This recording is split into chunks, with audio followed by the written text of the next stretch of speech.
Ayun, meron isa, ayun oh. Uy, ba't yan ka bumababa? Ba't yan sa breederan? Naku, palpak!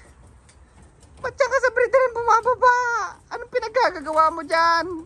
Ayan mga lodi, mukhang nagmana kay paring stubborn tong mga anak nila. Napaka-consistent sa lipad. Ayan, laging nauuna sa training natin. Consistent natin dito sa loop natin. Nakakasabay sa mga datingan ng ibon.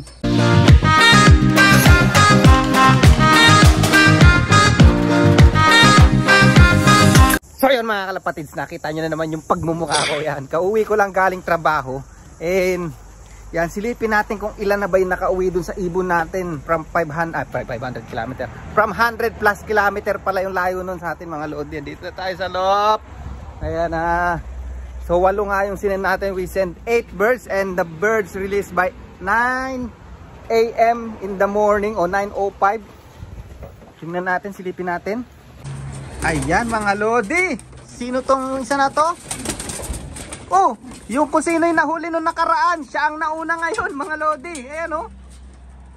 Ayan, tibay talaga ng mga anak ni Stubborn. Yung red shaker nandito na oh.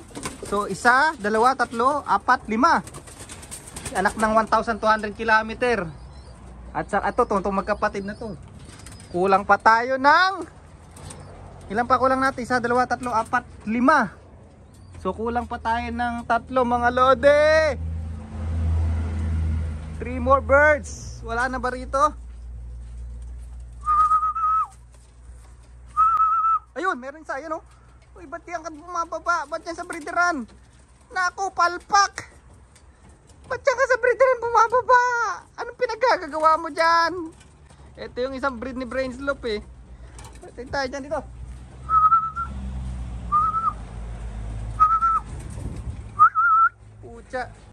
Doon ka doon. Huli ka na nga. Doon, yun. Huli ka na nga eh.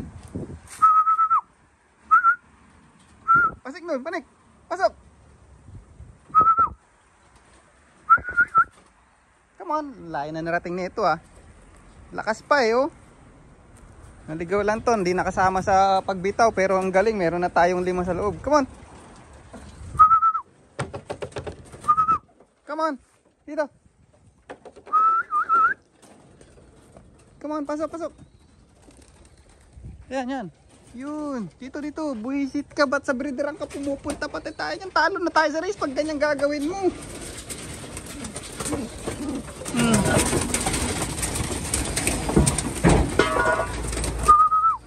Come on. Wala, uy. Palpak ka. Ayoko na sa iyo. Breederan ng bagsak. Bad trip. O yan mga lodi. Kilala ko na kung sino talaga yung nauna. Etong dalawang magkapatid na anak ni paring Stubborn nauna from 100 km. Kasi meron silang laman yung tiyan mga lodi. Nag-iwan kasi ako kanina umaga ng pagkain dito sa kakanan nila. And yan, silang dalawa lang yung merong laman. So ibig sabihin sumunod lang tong isa. Ayan o, gutom na nga si 3150. Ito yung na-late nung nakaraan eh. Ngayon yung kapatid niya namang nauna na nakaraan, siyang nawala. So ganyan, typically talaga pagka young bird, ganyan mga lodi. But mas okay yung ganyan mga lodi, nawawala. Yan yung matagal bago umuwi, ibig sabihin nakakapag-ikot siya. Yan, nakakapag-grounding na siya, mas okay yung ganyan. Okay? Pakainin natin sila, gutom na. Yung dami ko sinabi eh. Yan, pakainin ko muna sila mga lodi. Yan. It's all you can.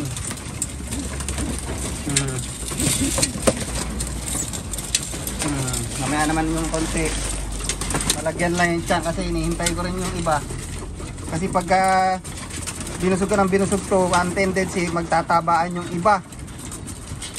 So hintayin pa natin yung dalawa, sana makauwi ngayong araw. Ayan, naglagay din ako ng electrolyte sa patubigan nila mga lodi. Ayan oh, gutom na gutom oh. Ayan, makarecover na agad para Sabado karga uli. Kailangan mas maganda pala pag young bird mga lodi. Mas marami experience, mas maganda. Kasi itong mga to mahilig pang sumabay sa agos eh. So kailangan matuto silang mag-break. Kaya matututunan nila yun sa pagkalagi silang experience sa daan. So kailangan lagi silang tinutos, lagi silang sinasali sa training. Pero syempre titingnan nyo pa rin yung kondisyon kung masama yung pakiramdam ng ibon, kung recover na ba, siyempre huwag nyo na lang ikarga kaysa mawala, di ba?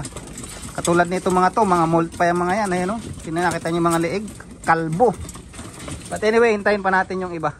Sana makauwi pa yung kapatid ni Stubborn, yung kak, saka si 3149, yung favorite natin, wala pa. Ano ba yan? Ayan na, uminom na ng electrolyte si, ito yung matigas ang ulo. Stubborn line talaga, no? Matigas ang ulo. Mantakay mo dun, dumaretso sa breederan. Nasanay kasi kumakain dun sa may breederan to mga lodi. Siya lang nag-iisang matigas ang ulo pumupunta ron. Ang galing, may red checker natin, dalawa, magkapatid. Anak ni paring Stubborn, mukhang may aasahan tayo mga lodi. Ayos na ayos.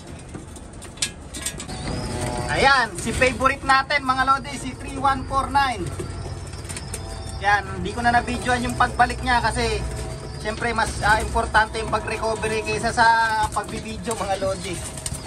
Ayan. Galing. So yung kulang na lang natin yung kapatid ni Stubborn. Ayan, sana makabalik pa. Nagtanong-tanong ako sa mga kaklab natin, hirap din yung ibon nila, yung iba o konti pa lang din yung nakabalik. Ayan, so swerte tayo, isa na lang ang kulang natin. Alright? Alright. Ang galing mo talaga boy. Pero mas gusto ko yung ganyan nahuhuli. At least nakalibot na sila. Tingnan nyo yung nahuli natin nung nakaraan. Siya naman yung nauna ngayon. Kasi nakakabisado niya na yung daan. Yan ang maganda sa young bird. Mas maraming experience, mas maganda.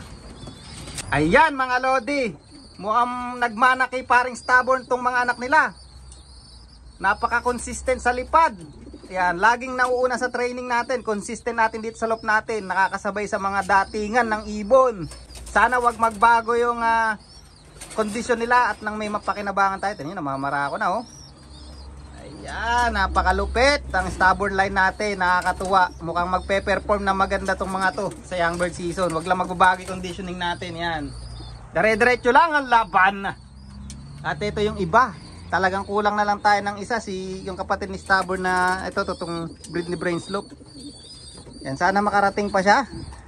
At tinan nyo, kalbong-kalbo yung mukha ng yung anak ng 1,200 km, lugun pa yan, nagmomolt, pero ang lakas. Ayan tinan mo, pakit na mukha tatanggal yung balahibo. So yung mga kasama natin sa club is talaga nahirapan din daw, hopefully sa atin yan yung favorite natin Saan ka galing boy? Ba't medyo nahuli-huli ka pero okay lang, umuwi ka ng maganda-ganda. Ayan. Sa Sabado ulit, karga natin sila mga lodi. Walang susuko. Laban lang ng laban na. And ayan nga mga lodi, hiniwalay ko muna sila. Tumpito na nandito sa loob. Ayan ng isa parang pinagtakluban ng langit at lupa mga lodi. Pagod na pagod. Napakainit kasi ngayon tirik na tirik yung araw mga lodi. Ayan. So hiniwalay ko muna sila para makapagpahinga. Mamaya babaklasin ko rin yung divider nila. Hinihintay ko lang yung isa para makapakain ko ng solid Ayan, para hindi sila maagawan dun sa kabila. Ayan, yan ang kagandahan ng loop natin ngayon. Maliit pero hindi pa huhuli kasi natin ang kaganda kasi na nahati natin. Kaya yung pagre-recover natin okay. Alright, wag na natin sila istorbuhin. Tayo na lang natin yung isa. Sana makarating pa siya na mapakain na natin sila at makapagpahinga silang lahat at recover naman tayo mga lodi. Alright. Ayan mga lodi, nakatulog tayo. Kahihintay dun sa isang ibon. At sa kasawiang palad, alas 6 na ng gabi dito, maliwanag pa mga lodi. Pero wala pa siya mga lodi. Na mekos na yata siya. Ayan, bali 1, 2, 3, 4, 5, 6, 7 lang kasi yung mili pinasok ko lang yan kasi may sinusubuan yan dyan. Yun yung inakay na yun Ayan So 7 lang talaga. Kulang tayo na isa. Sana maliwanag pa makauwi siya. Nasaan ka na? Masyadong maaga pa para maubusan ng isa o malagasan ng isa. Ayan, so dito ko na lang muna yariin yung vlog natin mga lodi. Update ko na lang kayo. Salamat. Bye.